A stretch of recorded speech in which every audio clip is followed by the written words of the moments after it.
Hello, good evening everybody. बस मैं यही कहूँगी कि हमारा पिछला वीडियो जो था उसमें मैंने बताया था कि आईवीएफ किन लोगों को करवाना चाहिए, किन किन सिचुएशंस में कपल को यानी कि हस्बैंड एंड वाइफ को आईवीएफ के बारे में सोचना चाहिए। आज हम बात करेंगे आईवीएफ रिलेटेड जो लोगों को जनरल क्वेरीज होती हैं।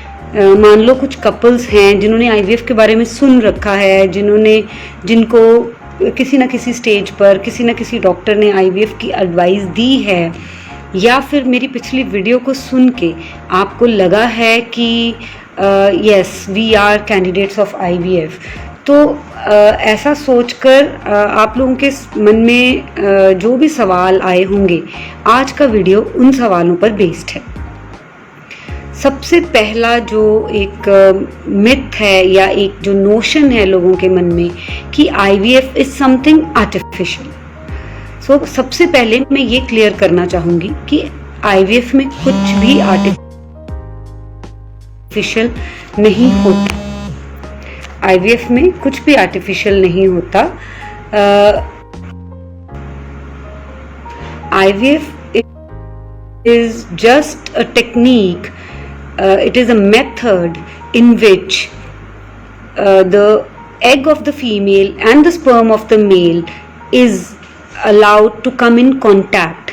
ये सिर्फ एक मदद है, एक environment है जिसे जो हम प्रोवाइड करते हैं, ताकि अगर कोई फीमेल का एग और हस्बैंड के स्पर्म को फीमेल की बॉडी के अंदर मिलने में कोई दिक्कत आ रही हो, तो इस प्रोसीजर से वो एक अड़चन क्रॉस हो जाती है और जिससे कि प्रेगनेंसी के चांसेस काफ़ी बढ़ जाते हैं। सो पहले तो अपने माइंड से सब लोग ये बात निकाल दें कि इसमें कुछ आर्टिफिशियल होता है। A human life can not be made artificially, everything is natural. इसीलिए आईवीएफ के सक्सेस रेट 100% कभी नहीं होते, because it is natural, it is not artificial. Had it been artificial, हम हर कपल को पहली बार में ही एक बेबी देने की अश्योरेंस दे सकते थे। Because it is natural, it depends on the natural process, natural conditions, there is nothing artificial in this. Second जो क्वेश्चन लोगों के माइंड में होता है कि इस प्रोसेस में टाइम कितना इन्वॉल्व होता है, तो इसके बारे में मैं ये कहूँगी कि जैसे एक नॉर्मल प्रेगनेंसी एक मेंस्ट्रुअल साइकिल से दूसरी मेंस्ट्रुअल साइकिल का जो पीरियड है फीमेल का, I am sorry for the interruption, तो मैं ये कह रही थी कि जो टाइम इन्वॉल्व है, यस, एक प्रेगनेंसी नेचुरली भी जो होती है वो एक फीमेल के मेंस्ट्रुअल साइकिल के पीरियड में होती है। मिड साइकिल में प्रेगनेंसी ठहरती है, यानी कि जिस दिन मेंसेस आते हैं उसके 13वें, 14वें, 15वें दिन के आसपास बॉडी में प्रेगनेंसी ठहरती है और अगले 14 दिन के बाद हमें पता चलता है कि प्रेगनेंसी ठहरी या नहीं। तो in the same way IVF को करने में भी हमें फीमेल का मेंस्ट्रुअल साइकिल फॉलो करना पड़ता है और एक साइकिल का ट्रीटमेंट कंप्लीट करने में लगभग 15 से 17 दिन लगते हैं, यानी कि 10 से 12 दिन जो एग बनने का समय है, उसके बाद फर्टिलाइजेशन 3 to 4 days, उसके बाद implantation in next 1 to 2 days, and that's how we complete the process and we come to know about the result after next 14 days. So this is how the IVF works. The process of stimulation, egg retrieval, IVF, ICSI, with whatever the case may be, then time for fertilization, and then transfer, after which the baby gets implanted in the uterus. इस पूरे process में करीब 15 से 17 दिन लगते हैं, जो कि पहले the first half of the menstrual cycle जो हम कह सकते हैं, डेट आने से लेके आगे 15 से 17 दिन। ऐसे ही नेचुरली भी बॉडी में जब बॉडी के अंदर अपने आप प्रेगनेंसी ठहरती है, तब भी इसी दौरान इतना ही टाइम लगता है प्रेगनेंसी को होने के लिए। बट हर डॉक्टर का प्रोसेस अलग है, हर डॉक्टर ट्रांसफ़र का टाइम अपने हिसाब से डिसाइड करते हैं, बट जो 80% ऑफ द प्रोसेस है, यानी कि स्टिमुलेशन, यानी कि एग बनाने का प्रोसेस, एग को बाहर निकालने का प्रोसेस, 3 से 4 दिन लैब में उसकी culturing and then transfer. So this entire we call one cycle of IVF, one cycle of complete IVF, and from stimulation to embryo transfer it takes around 15 to 17 days. तीसरा जो सवाल है कि क्या इसमें बेड रेस्ट ज़रूरी है? बिल्कुल भी नहीं. इसमें ऐसा कुछ भी नहीं है कि जस्ट बिकॉज आपने IVF करवाया है तो you have to stick to bed, you cannot get up, you cannot move around. ऐसा कुछ भी नहीं है. Once the baby is implanted, कोई भी प्रेग्नेंट फीमेल चाहे उसने IVF करवाया है, once the baby is implanted and the urine is testing positive, वो फीमेल वैसे ही नॉर्मल है जैसे कि एक दूसरी फीमेल जिसकी बॉडी में अंदर अपने आप से प्रेगनेंसी हुई है बिना किसी एक्सटर्नल हेल्प के. आपके लेटे रहने से कुछ भी बदलने वाला नहीं है. आपका खुश रहना, एक्टिव रहना, अपनी लाइफ को as much as possible normal रखना बेबी के लिए, प्रेगनेंसी के लिए और आपके लिए बहुत ज़रूरी है. आपको बेड के साथ चिपक के हर वक्त लेटे रहने से आपको डिप्रेशन हो सकता है, आपकी फिजिकली आपको प्रॉब्लम्स आ सकती हैं, मेंटली आपको प्रॉब्लम्स आ सकती हैं, और बेबी को कोई भी फ़ायदा नहीं होगा. आपकी प्रेगनेंसी में कोई एडेड एडवांटेज आपको नहीं मिलेगा. इसलिए ये अपने माइंड से निकाल दीजिए कि just because you have become pregnant via IVF, you 9 months और 1 month और इवन 2 months भी आपको बेड पे चिपके रहना है. हाँ, अगर प्रेगनेंसी के दौरान आपको कोई कॉम्प्लिकेशन हो रही है, जैसे कि ब्लीडिंग, जैसे कि कोई चौथे, 5वें, 6ठे महीने में कोई प्री टर्म लेबर का रिस्क डेवलप हो रहा है, तो आपकी गायनोकोलॉजिस्ट आपको एडवाइस करेंगी कि आप कितना बेड रेस्ट करें, क्या अवॉइड करें. आपको उनकी एडवाइस के हिसाब से चलना है. आसपास के लोग और अपने अंदर के डर कि मैंने IVF कराया है तो अगर मैं उठूंगी तो बेबी मेरी यूट्रस से गिर के बाहर आ जाएगा, ऐसा कुछ भी नहीं होता है. क्योंकि नेचुरल प्रेगनेंसी में भी जो फर्टिलाइजेशन है वो हमारी फेलोपियन ट्यूब्स में होता है और वहाँ से रोल होकर हमारा एम्ब्रियो यूट्रस में आता है. सो इसलिए जैसे कि नेचुरल प्रेगनेंसी यूट्रस के अंदर बिल्कुल सुरक्षित होती है, वैसे ही चाहे आपने IVF की हेल्प से प्रेगनेंसी आपको हुई है, आपका बेबी यूट्रस में बिल्कुल सुरक्षित है. आपके चलने फिरने और मॉडरेट एक्टिविटी से उसको कोई नुकसान नहीं होगा. चौथा सवाल कि इसमें मेडिकेशन कितनी इन्वॉल्व होती है. इसमें कुछ भी ऐसा नहीं है कि you are subjected to exceptionally high medication, ऐसा कुछ भी नहीं है. But yes, because it is an IVF pregnancy, doctor और पेशेंट थोड़ा ओवर केयरफुल होते हैं क्योंकि एंजाइटी लेवल्स ज़्यादा होते हैं. हमें बहुत मेहनत से और बहुत पैसे खर्च कर ये प्रेगनेंसी मिली होती है, तो एक ह्यूमन टेंडेंसी है कि हम उसे, हमारे लिए वो बहुत कीमती हो जाती है और हमारे अंदर वो डर होता है कि कोई भी छोटी मोटी कॉम्प्लिकेशन ना हो जिससे कि हमारा स्ट्रेस बढ़ जाए. तो कुछ टैबलेट्स, 2 से 3 तरह की टैबलेट्स हम एक IVF पेशेंट को एक नॉर्मल पेशेंट से ज़्यादा देते हैं फर्स्ट 3 months. यानी कि प्रोजेस्ट्रॉन 1 से 2 फॉर्म में हम ज़्यादा देते हैं. एक नॉर्मल प्रेगनेंसी यानी कि एक पेशेंट सीधा मेरी OPD में आए कि जी मेरा प्रेगनेंसी टेस्ट पॉजिटिव आया है, मेरे को अपने आप प्रेगनेंसी हो गई है, तो मैं उसे फर्स्ट 3 months में सिर्फ एक फॉलिक एसिड की टैबलेट दूंगी और अगर उसको कोई नोजिया वॉमिटिंग हो रहा है तो उसकी हम मेडिसिन देंगे. IVF के पेशेंट में फॉलिक एसिड के अलावा हम 2 टैबलेट्स, 2 तरह की टैबलेट्स जो कि प्रोजेस्ट्रॉन होता है, हम एक एक्सट्रेनियस प्रोजेस्ट्रॉन सोर्स थोड़ा ज़्यादा दे देते हैं ताकि आसपास से कोई प्रोजेस्ट्रॉन डेफिशिएंसी ना हो और आसपास से कोई ब्लीडिंग का कारण ना बने और पेशेंट की एंजाइटी और पेशेंट का स्ट्रेस बढ़ ना जाए. इसके अलावा हम एक आईवीएफ कंसीव्ड पेशेंट को इक्वली ट्रीट करते हैं जैसे कि एक normal patient, except for a few precautions we take कि सिम्टम आने से पहले हम थोड़ा ओवर मेडिकेट कर देते हैं, जो कि time to time first trimester में प्रोजेस्टेरॉन सपोर्ट ज़्यादा होगा, सेकेंड ट्राइमेस्टर में प्री टर्म लेबर के प्रिकॉशंस हम ज़्यादा लेंगे इस एप्रीहेंशन में कि कोई प्री टर्म लेबर स्टार्ट ना हो जाए।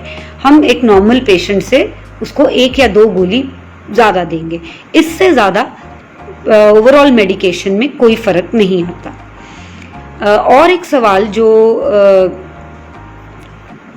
इसके अलावा जो एक सवाल, आई एम सॉरी, मैं कमेंट्स रीड करने लग गई थी इसलिए मेरा ध्यान उस पर चला गया।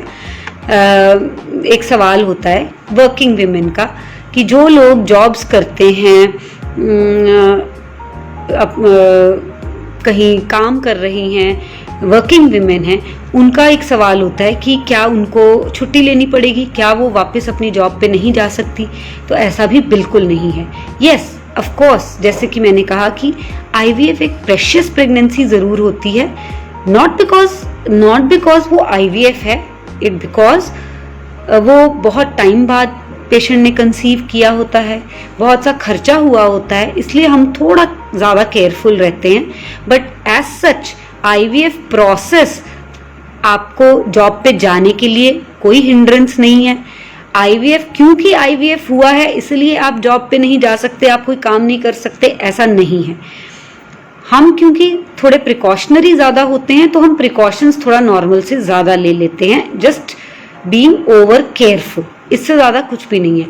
फर्स्ट, अगर आपके फर्स्ट 1 मंथ 2 मंथ्स आपको कोई कॉम्प्लिकेशन नहीं आई है और आपकी लाइट जॉब है, इन द सेंस बैठकर काम करना है, 9 to 5 जॉब है, 4 to 5 आवर्स आपने ऑफिस में स्पेंड करना है, you are working from home और आपका वर्किंग इन्वायरमेंट कंफर्टेबल है कि आपको वॉमिट आ रही हो तो वहाँ पे कोई आपके कोलीग्स सपोर्टिव हैं, आपको बीच में आधा घंटा रेस्ट करने को मिल जाता है, या आपकी जो प्रेगनेंसी के सिम्टम्स हैं उनको कोप अप करने के लिए आपके कोलीग्स और आपके सीनियर्स आपको अपनी जॉब में वर्क प्लेस पे सपोर्टिव हैं, हेल्प करें, तो I think there is no harm in continuing your job.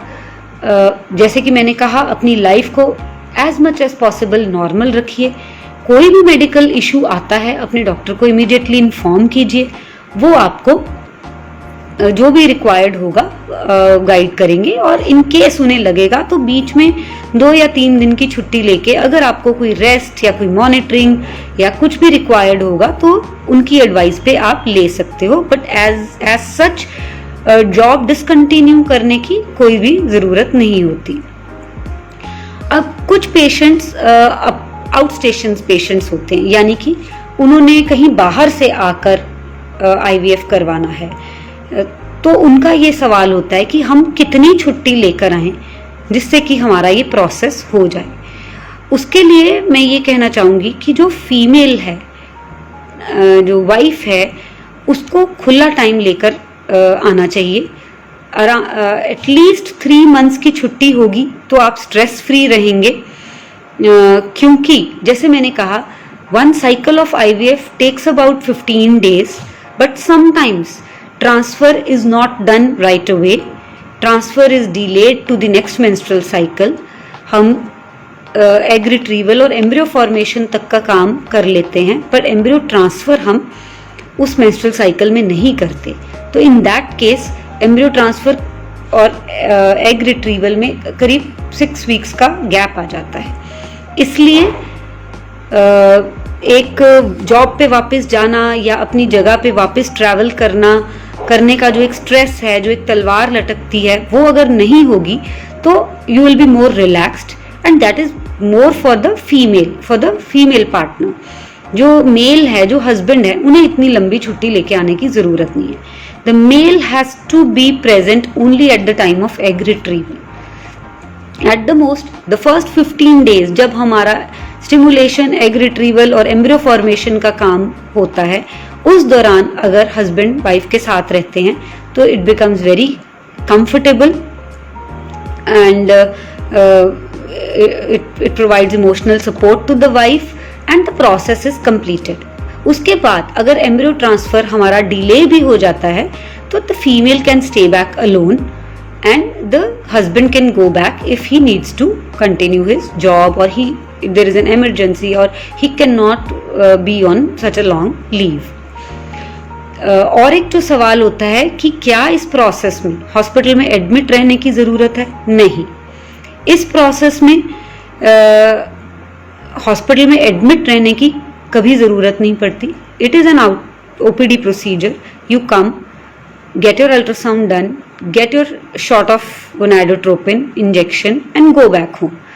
On the day of egg retrieval also, egg retrieval is a half an hour process और आपको hospital में 1 घंटा पहले बुलाया जाएगा और प्रोसेस के 1 घंटे के बाद आपको घर भेज दिया जाएगा।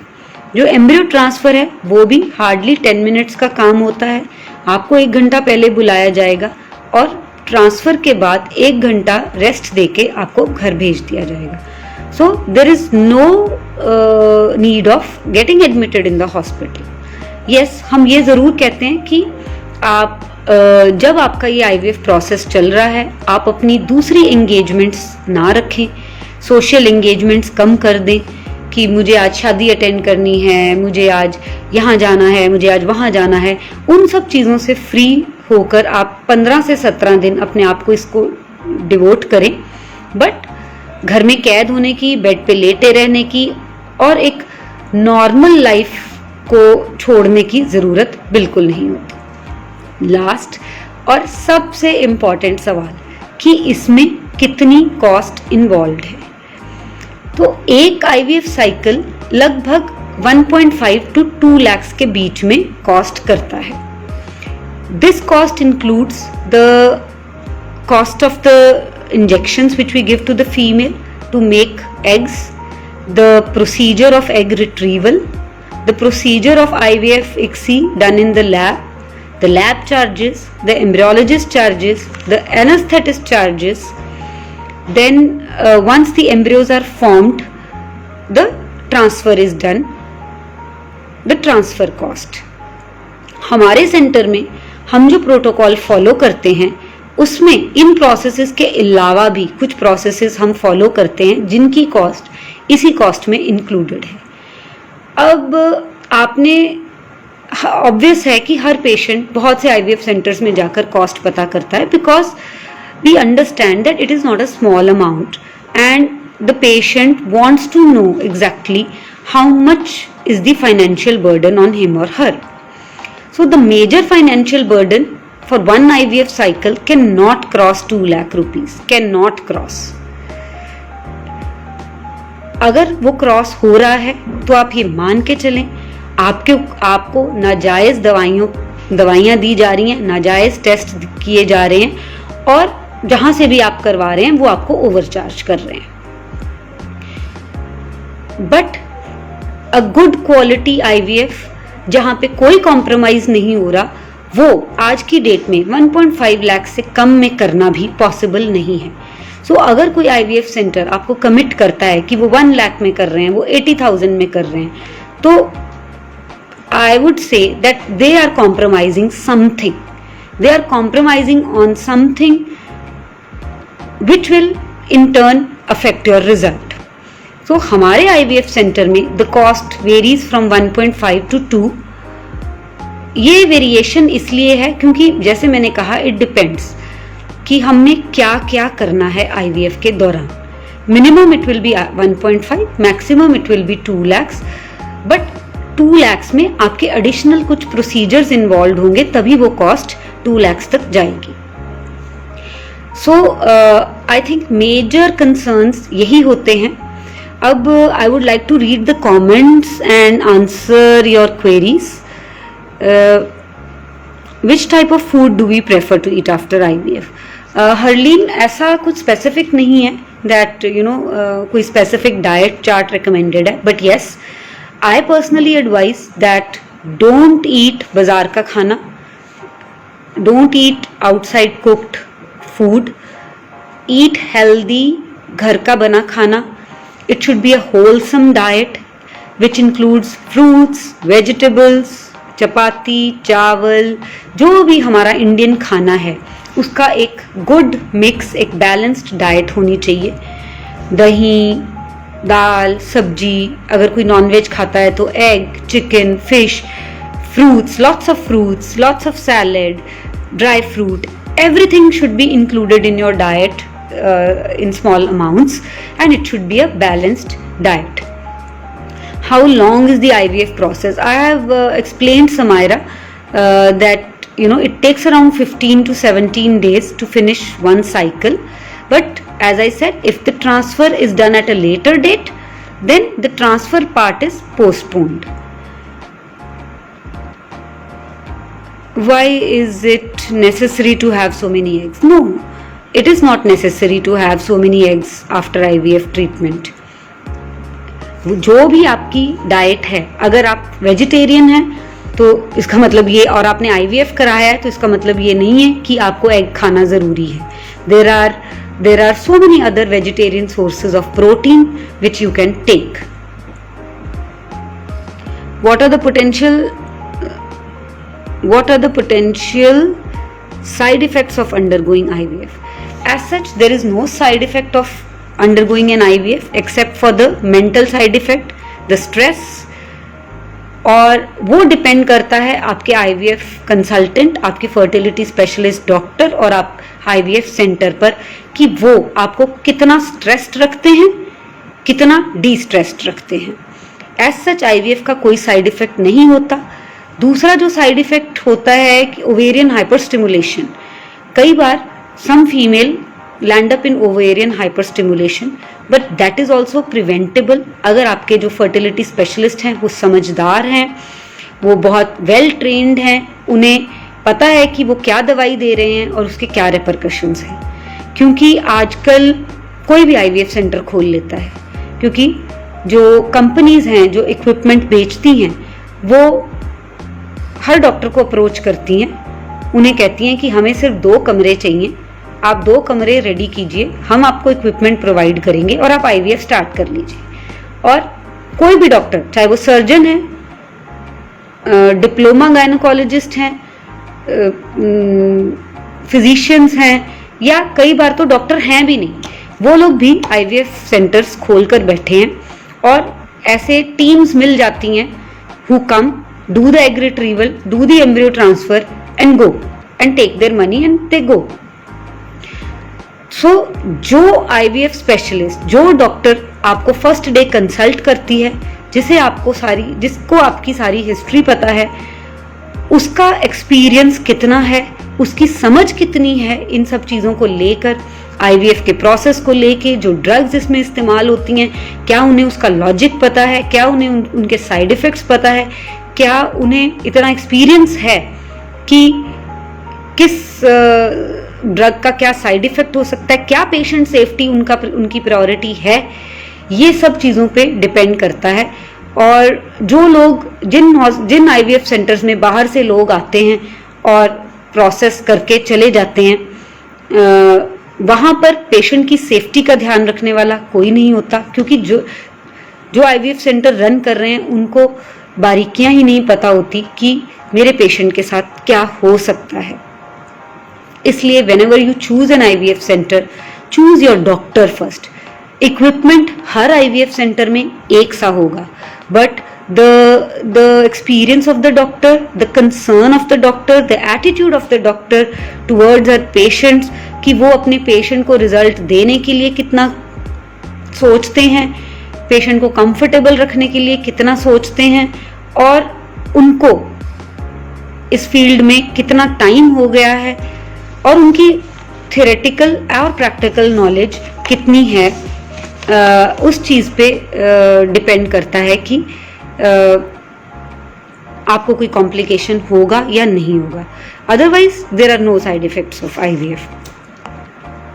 What are the potential side? Is there any that could negatively impact IVF success? Yes, of course, Payal. I think you must listen to my earlier video.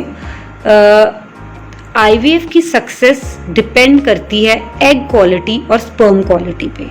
These are the two very important factors which will determine the success of an IVF cycle.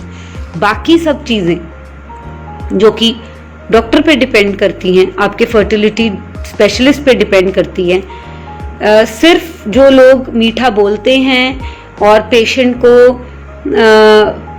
Clarity नहीं देते, पर patient को there are people who have very good marketing skills, but they might not be good clinicians, they might not be very transparent to the patient. So IVF की success depend करती है, जैसे मैंने कहा, egg quality. The younger the female the better the success of IVF. at least few good quality sperms which are healthy, morphologically normal, have a very important impact on the success of the IVF.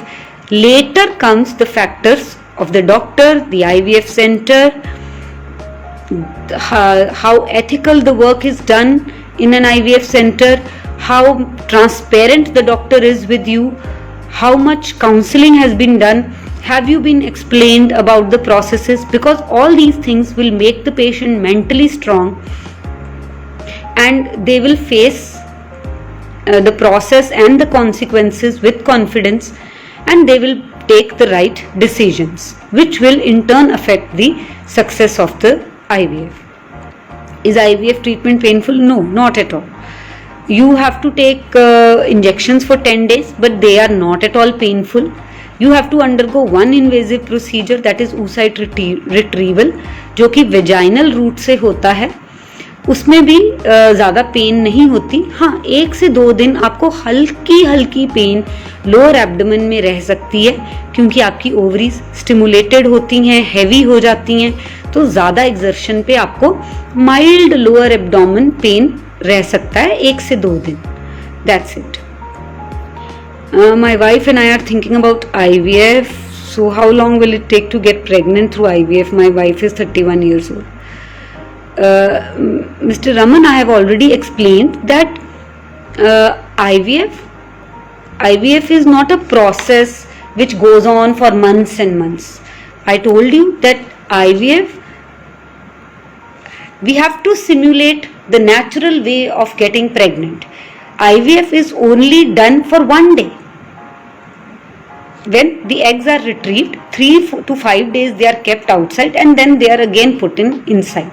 So per se the IVF process is only 3 to 4 days, but the process of stimulation, formation of eggs, retrieval, formation of embryos and then transfer, minimum it will take 15 days, maximum it can take 2 months. अगर embryo transfer आपके doctor right away नहीं करते, थोड़ा रुक के करते हैं, तो it can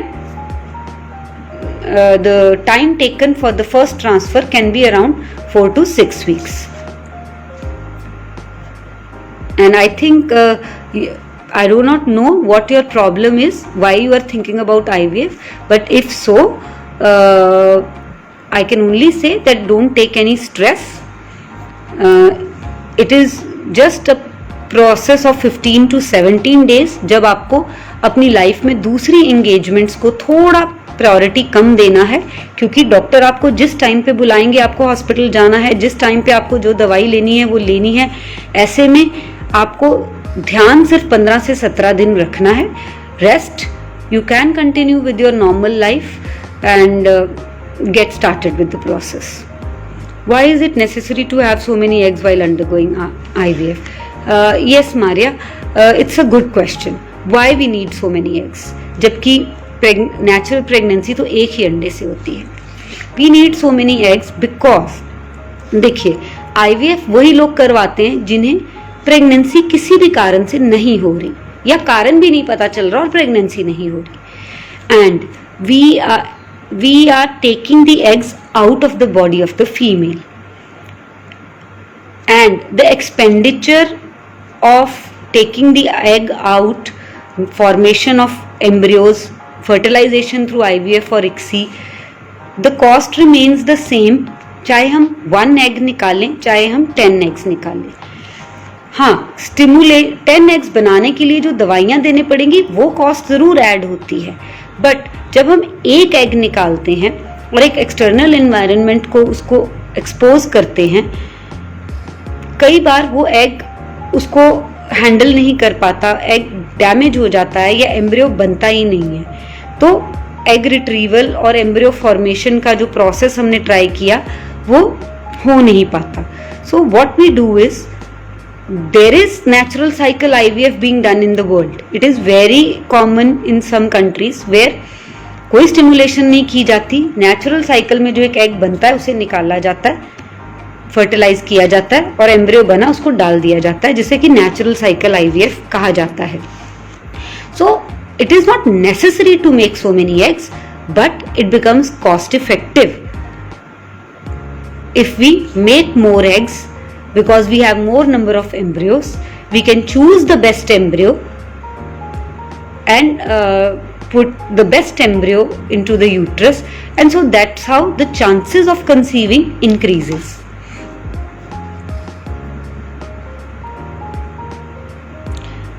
Is there anything that could negatively impact IVF success? Yes, age of the female.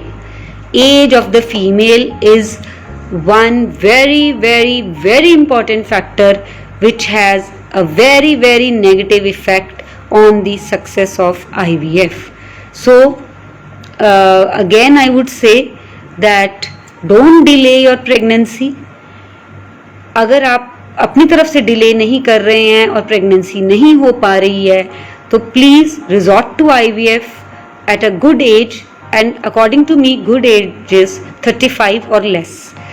The older you grow, every year after 35, your ovarian reserve is diminishing, your egg quality is diminishing, and for every female it is different. Some females might have an okay ovarian reserve, an okay quality at the age of 36 or 37 also. But who knows? You yourself do not know. Nobody can come to know कि मेरा ovarian reserve कैसा है और मेरी egg quality कैसी है। Ovarian reserve तो आप ब्लड टेस्ट से पता चला सकते हैं, पर एग क्वालिटी का नहीं। सो थियोरेटिकली अगर हम ये बात माने कि जैसे जैसे एज बढ़ेगी, a woman who is 33 and woman who is 36, theoretically 33 so I would advise, if you are thinking of IVF, resort to it at the right time to get best results.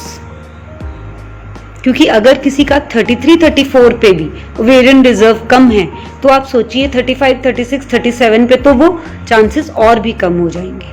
So whatever the situation is at less than 35, the situation is going to get worsen at more than 35. So the better you are, the better eggs you have, the better sperms you have, the more are the chances that you will get pregnant in IVF in first attempt. और कोई questions?